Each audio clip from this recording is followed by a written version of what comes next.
What is up, y'all? This is Andy with Poster Grind, and today I get to share with you this amazing interview I had with fellow artist and movie poster designer Jeff Stevens. This guy's a legend in the business. He's worked on Star Wars, Marvel, Sicario, Hunger Games, a ton of really cool movies, and I'm pretty sure you've seen his posters out in the real world. I ended up asking him a lot of questions about the business, how he got started, how he became an amazing artist and poster designer, a lot of tidbits that I think you're going to find interesting. So without further ado, let's do this. What? Welcome to the show Thank you. in your place. Thank you. Thank you. Speaking of which, where are we at? We are in Carbondale, Colorado, in my art studio here, this cold warehouse today. Yeah. It is a little nippy in here, but Yep. we had the heat blasting and had to turn it off because it's too noisy. Yeah. So we'll suffer for a while for this footage. Tell me about your life, man. How did you get from where you are? Where did you go to school? Well, grew up doing art. Yeah. We both went to high school together, Yeah. Basalt High School. True that. Moved to LA, Los Angeles, right after high school. Started doing art, street art, graffiti, design. Went to school at Woodbury University in Burbank, California. How was that experience?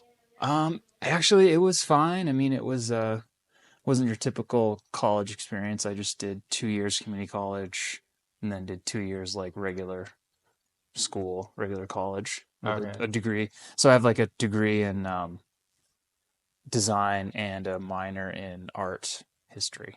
Well, where did you do community college? LA Valley College. Okay. It's like one of the bigger community colleges there.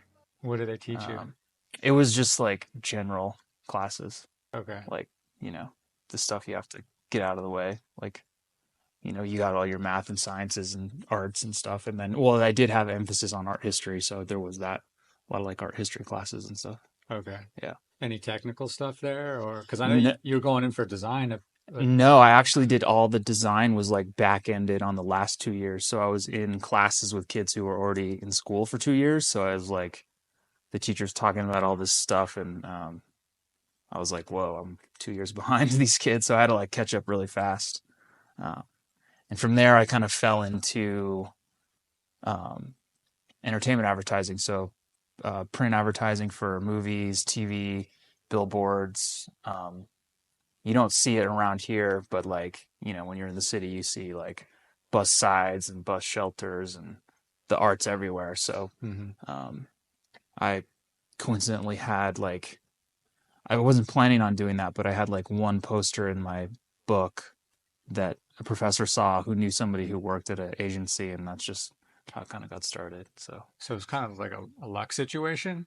I mean, were you always like, yo, I just want to go design posters? no, I didn't know. What do you want when you're in school, like thinking of like doing? It basically, they're like, okay, so you can do your portfolio two ways. You can do it like, I want to design posters, so it's all posters, and then you're trying to get a job doing that. Hmm. Or it's kind of like a little bit of everything, like business cards, logos, certain kinds of branding, fashion, and then you can have like, so you can go anywhere basically, right? Mhm. So I don't know if it was so much as luck. It was just like I had one movie poster in there. I didn't know that's what I wanted to do, so it just kind of fell in. It just kind of happened that way. I got a job there, and loved it ever since. Been like 15, 16 years maybe, something Yeah. like that, doing it. Yeah. Yeah. So when you got out of college, how did you start? I mean, you got this, was it an internship first, or did you start right off the bat It was an internship, and then it just kind of goes from there. You just get hired, and then you get hired as like a junior designer. You kind of go up from there. Okay. Yeah, yeah. And then when you were interning, what did they have you do? Go get coffee every day, or did you No, actually? no, actually, you're actually doing kind of the like grunt production design stuff. So maybe stuff like that, kind of the senior people don't really do. Like you might take someone else's work and kind of break it out into different. I was actually doing like website breakdowns, so I would take art and put it into different types of website templates Okay. and stuff like that. So the art's already done, and then you're just Kind kind of, of yeah, like yeah. Yeah. putting it in the templates Yeah. because that's tedious and time consuming. And Yeah. I'm assuming the art directors need to, Yeah. Yeah. design while you're doing Yeah. it. And I don't think this career is like that glamorous where you like start getting a coffee and stuff like that. Like it's not like I don't think they try and like put you down that hard Yeah. right away, you know. Yeah. But How big of a company was it? it was probably 10 people on the print design side. So probably like more than that. I don't really remember, but decent size. Yeah. And what kind of programs were you using? I was actually using Flash. Um, those Flash banners you see on websites. I don't even think they do that anymore. Yeah, If I haven't heard of Flash in a long time. I I don't mean, think they they, might, but yeah, I don't think it exists anymore. that's But just goes to show I haven't touched web in that long, so I don't know. Um, but yeah, I started with the obvious Adobe stuff, Illustrator, Photoshop. so when you got to college, were you rocking Illustrator and Photoshop, or? Yeah, pretty much right out of the gate was kind of like, I think I was in like an Illustrator. They had like Illustrator 1, and then next semester you take Illustrator 2. But I actually ended up having to take Illustrator 1 and 2 in the same semester, Mhm. which is kind of unorthodox. I wouldn't recommend doing that, but that's just the way like the scheduling worked out. In order to graduate in 2 years with a design degree, you have to like do it in 2 years. Okay. Because I don't know what I was thinking at the time with my college path, but it was not optimal to say the least, Yeah. as far as like trying to like do things in a four, I did 4 years of design in two, basically. Yeah. So Just crammed it in. yeah. Do you think, looking back, school was worth it, or do you think it's something that you could have maybe got in as an intern knowing minimal stuff, and then like how do Well, you look at that? I think there's a big difference between solid like traditional design background that you learn in school, Hmm. like you learn about type and color theory and kind of just basic artistic kind of foundations, like here's a light source and here's the figure, and like you do have like figure drawing classes and painting classes, so you develop a sort of like a regimented set of like hand skills and a vocabulary, like talking about it. Like if you go in and work in an agency with nothing, um, I think you're starting a little weaker, but I've seen people excel on that path as well. So, Hmm. I mean, it kind of just depends on your With like own. minimal training in the arts, Yeah, and they get like, in and then they figure out, hey, they have people kind of guiding them. yeah, I think, and typically, like, I've seen people who are just better at art do well, Hmm. even without any sort of like traditional design background. Okay. Typically, their type, they might have some issues with like kind of like traditional design stuff, but like their image making is pretty good Hmm. right out the gate. Gotcha. Uh, but and if your parents are gonna pay for college, like they help me out, you might as well go have fun Yeah. and do it. Yeah. Um, but Well, I wouldn't go into like crazy amounts of debt to do it. Like you could just now with YouTube and whatever, just learn graphic design on your own. yeah, I You mean, could probably do it. that's kind of how I see YouTube, is Yeah, just free lessons. Sometimes you buy a course exactly. that makes sense, but Yeah. And I still like will be like, how do I do this in Google or mm, YouTube? So yeah. How long were you interning then, and before you got into junior? well, I will say the benefit of college is connections. Like Oh, people okay. have like business connections, so you will get hired if you're like good coming out of school. That's another benefit of it. But so that's kind of like what happened with me is like, yeah, I went into an internship for the internship was actually required.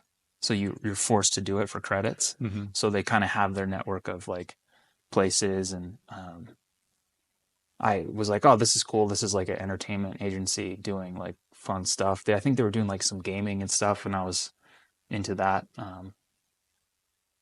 Just stuff that's not like traditional mom and pop like restaurant branding or something I wasn't really into. So I knew I was kind of focused that way. And then after that was done, you graduate, and then essentially you kind of just try and interview, just cold email people. I think people like to hire, kids out of school because they're not that expensive, and you can kind of teach them, and if they're willing to learn, they're going to put in a lot of hours. Yeah. And that's kind of basically what I did. Just gotta. It was a little bit of luck for sure. Lucky in the sense that I got a job right out of school, and lucky in the sense that it was a job that was cool and fun to do. Hmm. Um, so and I think and I've known people who have had an extreme focus in print advertising out of college, and then they ended up doing that. So it's not to say that you need to be lucky necessarily, but like you can, there's avenues that are there, Yeah. What was that? What were your work hours like starting out? Man, I mean, it's basically 9 to 5, but if you're trying to learn and put in extra work, you're probably putting in 3 or 4 hours after that, Mm-hmm. And with movie posters, there's a bit of prestige there. You're working on big movies and cool jobs, and like you want to put in extra time to make a little bit of a name for yourself. Like, the more, the the the learning curve is there too. So that's part of the hours. And it's unfortunately it's like, yeah, if you leave at 6:30, people are gonna like kind of give you shit about it Mm. sometimes. But you can nowadays it's way different. People have normal schedules. I Okay. think the industry's kind of changed a bit regarding that. But there's also huge client demands sometimes. You can't do anything about it. Like you work late, and It is what it it's is. like it's a client service industry for sure. Like first and foremost. Yeah. So after you're an intern, you became a junior designer, or Yeah, basically, I because I know every shop has different yeah, I mean, structure. basically, you would go something like, designer or junior designer, art director, senior art director, associate creative director, but it's just kind of arbitrary. Like if you're a good, like I think I just got art director right away, Mm. which doesn't necessarily mean anything. It's just kind of a formality. It's just kind of like, yeah, you're working on the art. You're not necessarily doing like production, or you're not a production artist, or a junior designer might be doing more like, they're doing more things to assist the art director. So Mm. art director, you're kind of just, that's where you want to end up. And I know in other industries, an art director is more like a creative director. Mm. Like if you're an art director at a traditional advertising firm, or like you know, I maybe it's just like a firm that does like branding only. Like an art director might be more like a creative director. Right. Um, so I think they just like to make the designers feel a little bit more special with the art director title. Like, oh, you're an art director, like good job. Like, Yeah. yeah. Um, but there's a huge gap between, you could be, there's amazing art directors, and then there's kind of not so amazing art directors. So it doesn't really mean anything in the sense that it's like you're a creative director, which is definitely comes with more like weight. I would say you're definitely on the higher end of skill and talent for Yeah. sure. Yeah. Well, sometimes you're not, but yeah. Yeah. So what were some of the projects that got you hyped when you first started working?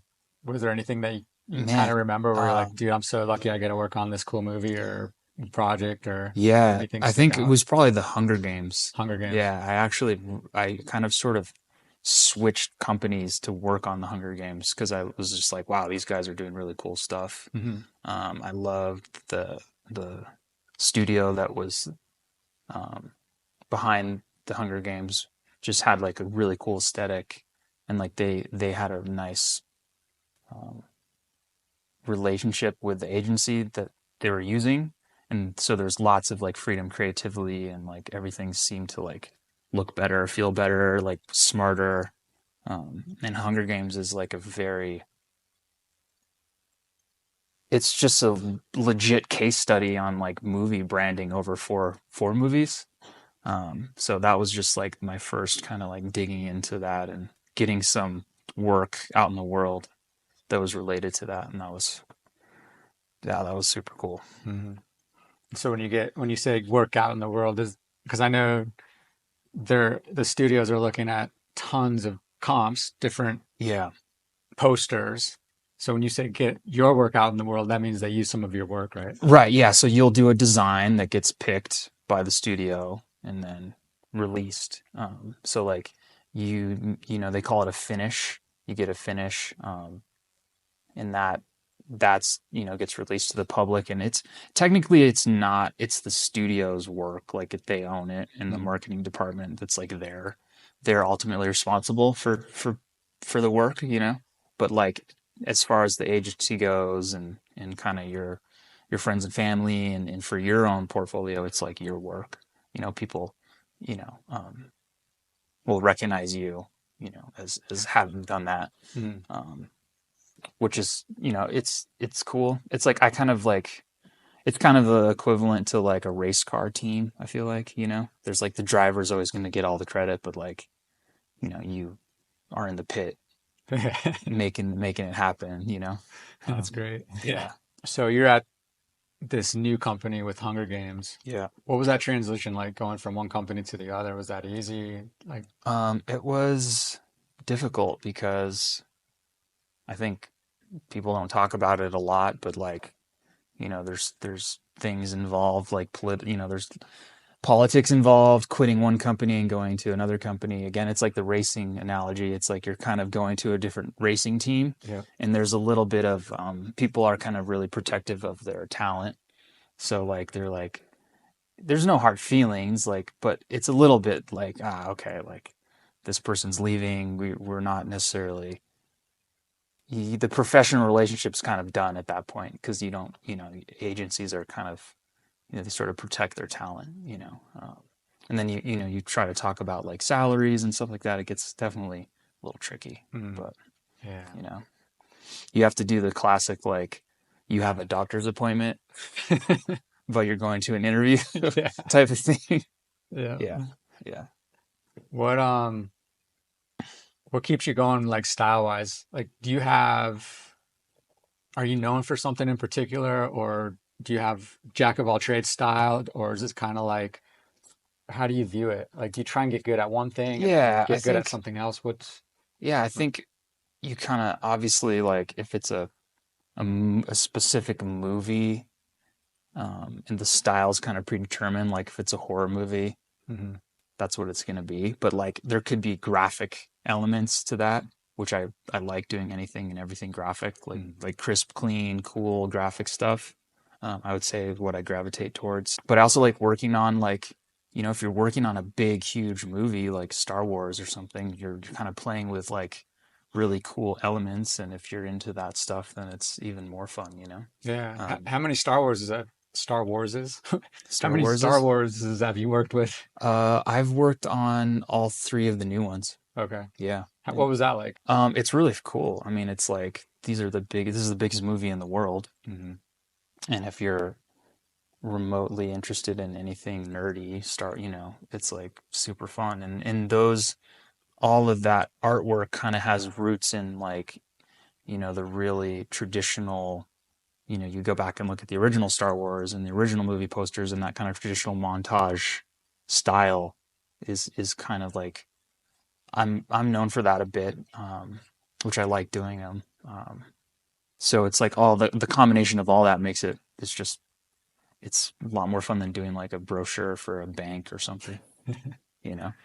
So But what is a montage? What explain like montage, how you get into a montage. I know you have to go through a ton of photography to get the right selects yeah, and it's anytime you see a montage is a movie poster with tons of big characters kind of puzzled or collaged together, right? So um, and it tells kind of the story of the movie. It kind of communicates visually who's in it, what they're doing, you know, um, if it's if it's more action packed or not action packed. There's some of those scenes in there, so it's kind of like it's. I kind of look at it as like to really get into a montage, you sort of have to kind of convey what the essence of the movie is. hmm So like, and a lot of times they don't tell you that, so you kind of have to like look at the photography and kind of get the vibe and then put the vibe into the poster, which I think a lot of, I mean, it's a very nuanced process that I think when people see a movie poster, they're like, they don't, even if you're not involved in design at all, you don't think about that stuff when you see it, but like, it's a long, complicated process, and a lot of people work on it, and it's, you know, um, and it's challenging from a design problem to solve, because you have to put all those people in there, and they can be some of the coolest posters when done right, and they can also be some of the most horrible looking posters when, There's a lot of bad ones too. yeah. So, Yeah. but like, you know, some of the like really awesome old illustrated ones are the ones to kind of look at or draw from. Yeah. If you can even get close to that, then you're stoked. Yeah. Yeah. What about some of the smaller films? Like, do you ever work on independent or? Yeah, it kind of just depends. It's also we work on so much so quickly.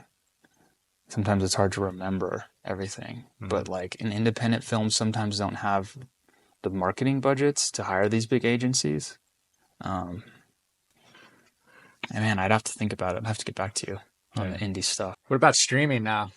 I mean, there's a big push Yeah. for a while now. Netflix, Apple, and Hulu, all that. What's your vibe on that? It's definitely changed design for poster design, because a poster traditionally gets printed at 27 by 40. You can go to the theater and walk up to it and it's a huge poster, right? Now it's this big on your screen and you can't really get away with some of the stuff you could get away with, like having small elements or small type, so I think a lot of the designs have pushed to like, bigger, bolder crops, bigger type, everything's bigger, bigger, bigger, because you can't see it if you made it for a poster, Yeah. Is that kind of a bummer because you can't do as much? Because if everything has to be blown up and big and easy to read off a cell phone. It's a bit of a bummer. Yeah. Yeah. But,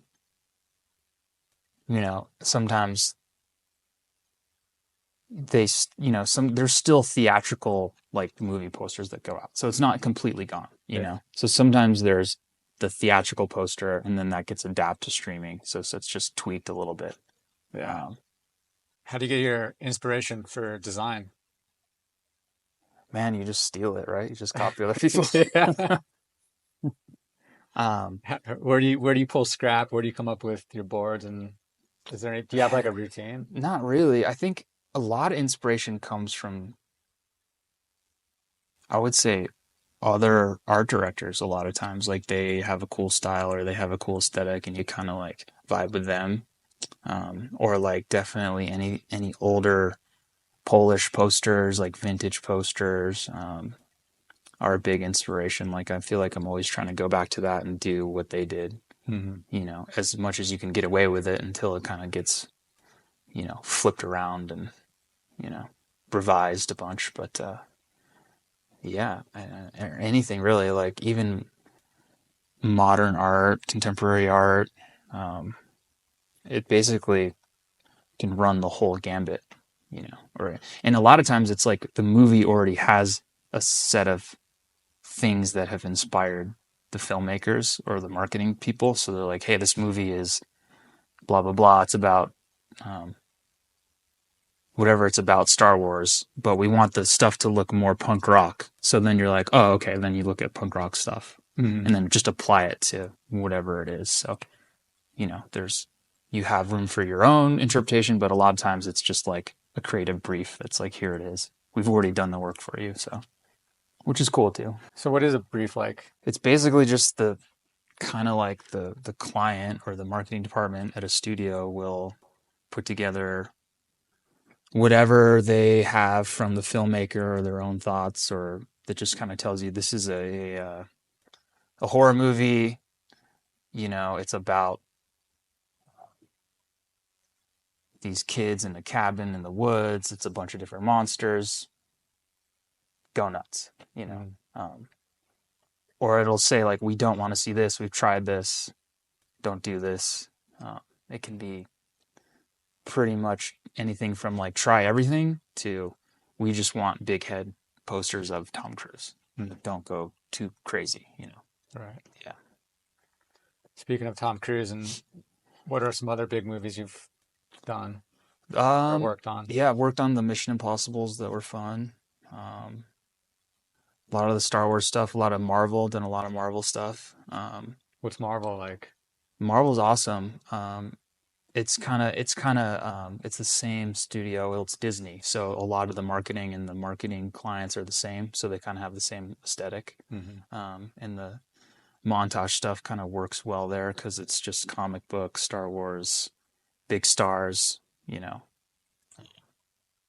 and it that's kind of how you communicate those movies. I think a lot of times, like you think of like a movie poster, you think of montage. Um, so Marvel's in that area, but they do a lot of cool stuff too. Like they do a lot of teasers that are fun, and that's kind of like at the beginning of the process, like you start with a teaser poster, right? Just a first quick look. Like a lot of times that's the coolest part of the process because that's the most freedom. That's going to be design wise, that's kind of the most iconic and crisp and clean and cool. And there's a lot of, if you end up getting a teaser or involved with a teaser, that's a great piece for you. So that's a lot of people are always super stoked on that. Yeah. And that can also create a lot of buzz for the movie too or TV show. Like, wow, that's a cool teaser, and it gets people want to print it out and put it in their house too. So Yeah, that's true. What's some of the worst things that have happened in your career? I mean, the worst thing is probably seeing a design that you've worked on for like a year, and it goes so close to getting released, but then it doesn't. Mm. That really sucks because you put so much work into it. Hmm.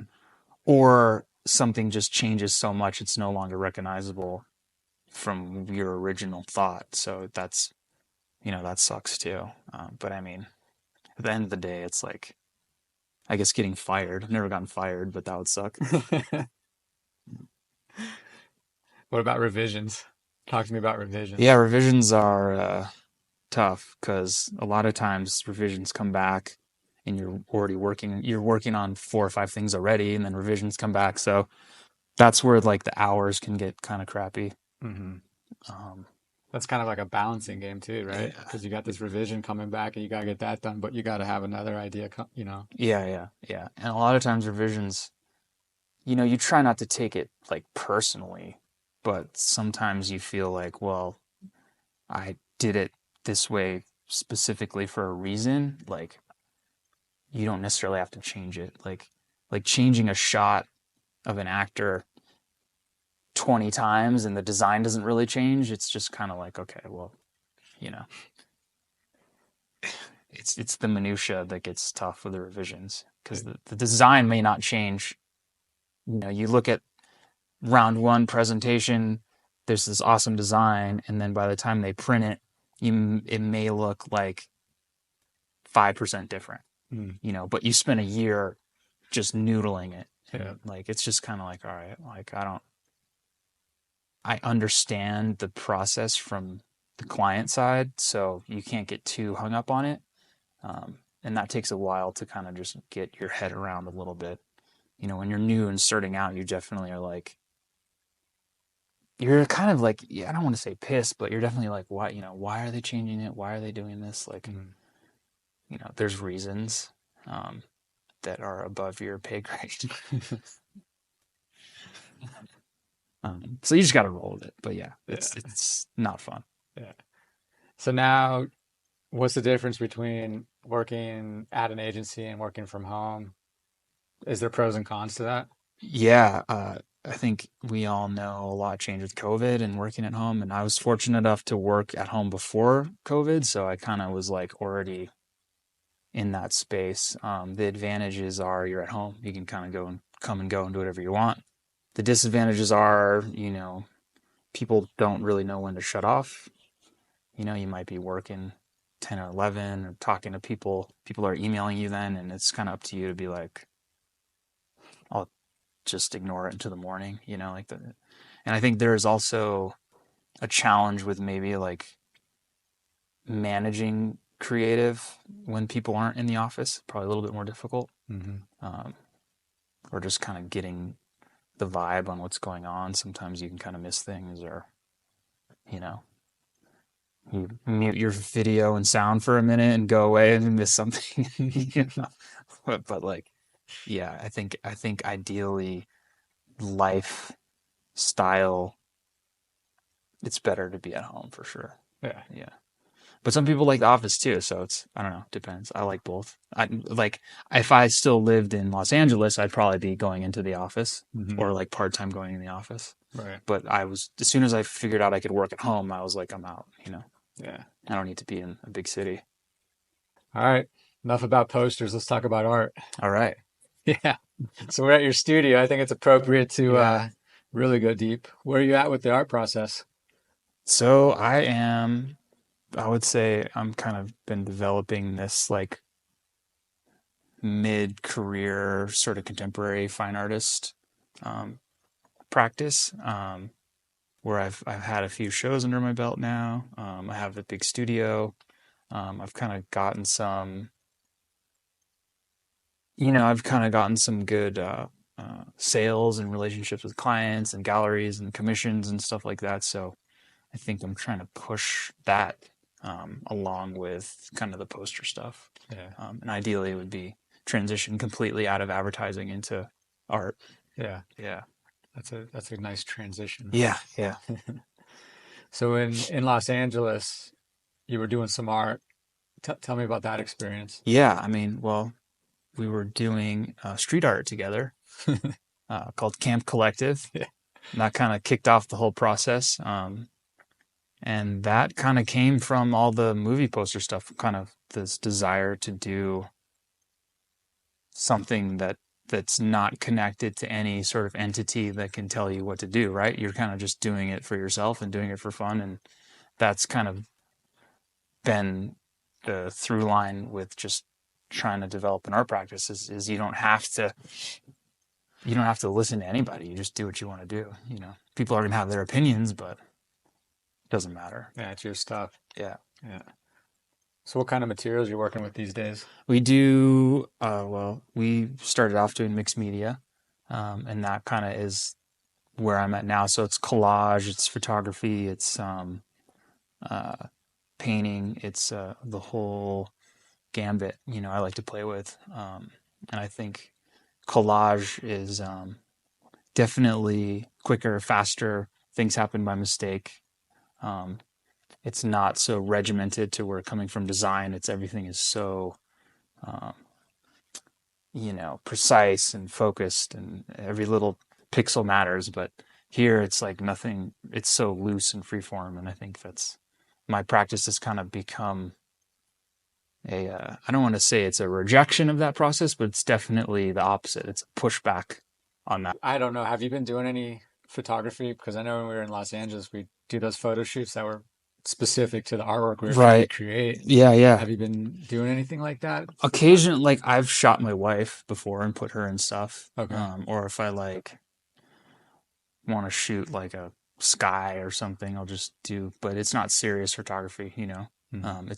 I'm more relying on like found materials, stock photography, um, using a lot of AI lately for imagery. And I like that kind of goes back to the mixed media process. You're kind of not like, you're not trying to art direct uh, before the art even happens, with like a model and a photo shoot where you need a stylist and lighting and a photographer, and you're kind of having someone pose a certain way. I think abandoning that a little bit has brought a little bit more freedom in choosing the images. Mhm. Um, and even if it's someone else's work, like it's more of an interpretation. Mhm.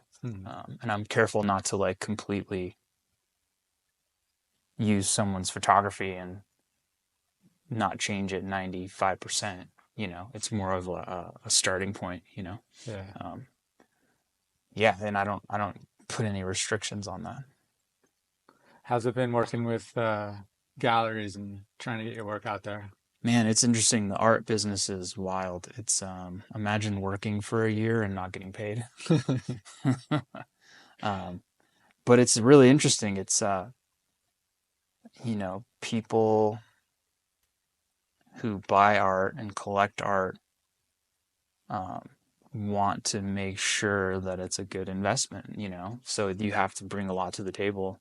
Um, and that's kind of the trick, right? Is like having that value built into your stuff translates to galleries believing in you, and then that translates to um, buyers believing in the art and buying it. So it's a creating that is been a process for sure. Mm-hmm. What's your day to day look like as far as getting into the studio? I mean, Man, are you able to balance everything? yeah, I think day to day, if I have something to do, like in the art, like if there's a show coming up or someone wants a commission, like day to day, it's like almost every day, just trying to get in, get things done. But I'll go for a month and not do anything, because I'm doing poster stuff or working. And it's, the thing about entertainment advertising is the money's pretty good, right? Like it's a good job. Where art, the potential for um, making more money doing art, it's a lot higher, but it's not as consistent, right? Mm-hmm. So you kind of have to find that balance. And at the end of the day, the reality is, yeah, you got to pay your rent and your bills and mortgages and All that. all that. Yeah. So, but the good thing I will say is like having an art practice will automatically help your design, because you will start to think in terms of, especially like compositionally or colors or textures. Like when you do it by hand for a couple days and then you go sit down and design, there's like weird things that like click and fire for you, and I think it helps a lot. Or you can like scan a piece of like art that you did and then incorporate it into your movie poster art, and then there's a lot of bleed over for sure. Mm-hmm. And I've been asked sometimes to do like my own personal art style. I've asked to create for a film too. Mm-hmm. Nothing. I think it's a little. Nothing's really happened with that yet because I think it's a little too. I don't know that I want it to. Like I don't want to get. I Well, don't we want my. remember when we got hired to do that one I movie, remember. and Yeah, then yeah. we What did a is it? bunch of stuff. Widows or Widows, whatever. yeah, Yeah, yeah, yeah. yeah, it's Yeah, and similar. it just they want to start revising it, and you're like, it's analog. Revising analog is really difficult, right? Because Mm. you have to redo it basically. Yeah, So it doesn't. It's not. I don't think it you're not deleting a vibes. few layers Yeah, at the click of a exactly. button. I don't think it vibes in that world, But we'll see. I don't know. Yeah. What's up with Tokyo? Tell me about that gallery and your So yeah, I've experience. I've shown in Tokyo twice in a gallery called Gallery Ether. Okay. I've shown the first time was right around like all the crazy lockdowns, so I couldn't go. But it was a successful show financially. Everyone loved the art, sold all of it. Um, the second time I went to show again, I actually went over there. Man, amazing experience, amazing time, great gallery. Didn't really sell much. Mm. So it was kind of a humbling experience creatively to not have the work connect like it did the first time. And I think that's just the way art is, you just got to keep going, Mm. just make more and do more. Maybe, I kind of, the idea I had for that show that didn't do well, I've always wanted to do for like personal reasons, and I did it. It didn't translate to success financially, but I think that's just another pillar on an art practice, right? Like that's why they call it that. It's just you're just building and building and building and building, and that yeah, you want it to be successful at the end of the day, but I think part of it is just like being creative without any boundaries is the reward in itself. Yeah. Well, that's kind of cool though that you're like, hey, I'm making this art for myself. It's like that Rick Rubin podcast where he talked about, Yeah. you do it for yourself. I'm not doing it for anybody else. And that's Yeah, what you and did. I thought that doesn't was he cool. say something like if you make it for yourself, there's people who are basically the same as you, so they're going to be fans of it. He says something like Yeah, that. yeah, Same with music, like yeah. you make music for yourself because you think it's awesome, and then there's probably 1,000 people that also are like you that like it. So it's like, Yeah. you know, you're ultimately, I think you're trying to capture a little bit of a reason to exist too, right? Like, I like to do art. That's just what I like to do. I'm fortunate enough to do it for a job and for a hobby slash job. Hmm. You know, Yeah. I mean, I could quit posters tomorrow and be a bartender and like make art, be fine. Hmm. But I still have to have a job, but So when it goes to the art, or when it comes to the art stuff, do you have a different way of gathering inspiration than poster stuff, or? you know, I would say, yeah, it's interesting because like the things that attract me to movie poster design also kind of kick off the artwork, I would say, especially like the fashion photography side of it. Mm. Like you're working with a lot of awesome photography.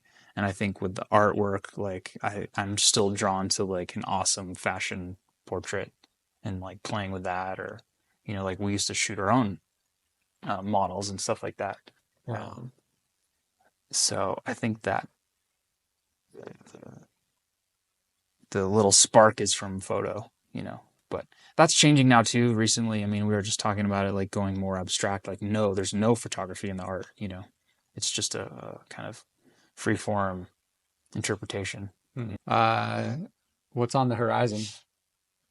I know you're doing some commission work Yeah, I now. just got a big commission I did, doing a little pop-up show here, Okay. with a buddy, artist friend in town here. And then, you know, that's it. I would love to get another show on the books, but that goes back to the working with galleries and business, and galleries take half. I think I've seen some movement in my work that I can kind of sell it just directly to a client. Hmm. And is Or that working out pretty well? Is like your Instagram, your yeah, social yeah. media I and think a stuff? lot of the big, a lot of it's come from Instagram, social media, yeah, Yeah. or just word of mouth locally. Yeah. I think the right people are into commissioning art. I think there's a business there for sure. That's independent of a gallery and a museum and stuff like that. Yeah. Um, and it's a little bit more rewarding too because you kind of get to know who you're working with, and the piece is personal to them and it's personal to you, and it's a really fun process actually.